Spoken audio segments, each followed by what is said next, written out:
Villiers, 1952. Chaque mercredi, la grande place s'éveille au rythme des sabots et des stands qui s'installent. Le marché, l'un des plus réputés de l'Ouest, attire paysans et marchands venus de toute la région.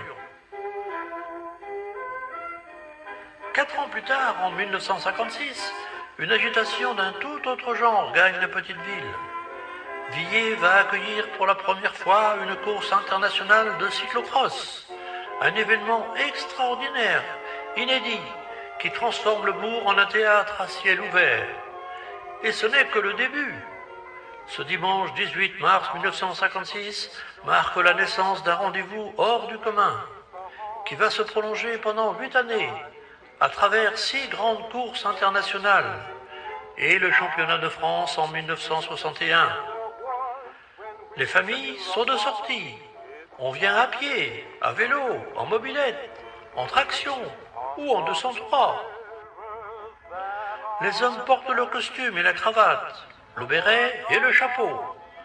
Les femmes, élégantes, ont revêtu leurs plus belles robes et manteaux. Les enfants, emmitouflés, s'agrippent aux mains ou grimpent sur les épaules. On ne veut rien manquer.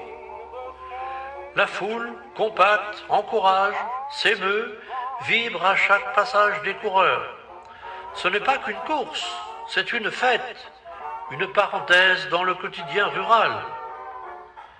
Dès la fin de la course, sur la grande place, les manèges prennent le relais. Chevaux de bois pour les plus petits, montagnes russes pour les plus grands. Stand de tir, confiserie, cornets de cacahuètes grillées embaument l'air. On flâne, on se retrouve, on rit. Et quand vient le soir, un air d'accordéon se fait entendre. Le bal commence. Des couples se forment au rythme des valses et des slows. Ces dimanches-là, Villiers n'est plus un simple chef-lieu de canton. C'est une capitale du vélo, un carrefour de passion populaire, où l'on oublie le quotidien pour communier dans la ferveur du sport.